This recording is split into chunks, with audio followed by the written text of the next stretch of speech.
Naputput ti panawagan ti Department of Social Welfare and Development wenno DSWD ken ti National Authority for Child Care wenno NAC.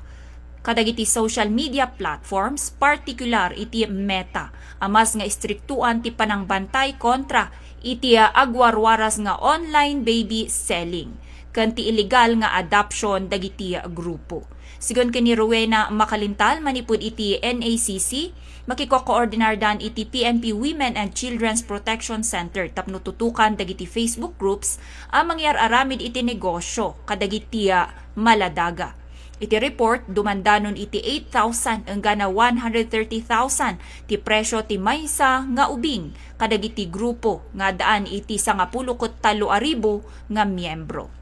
In palagip ni Makalintal iti publiko parehas nga sumungbat iti linteg dagiti agilaklako ken aglaklako iti ubing gaputa illegal daytoy nga online adoption iti pagilian. Ina paganatgat ti opisyal akasapulan nga sumurot iti umno nga proseso ken iti maipasa nga dokumento. Inbaga na ti lehitimo nga adoption ket bumayag iti mapan nga 9 nga bulan.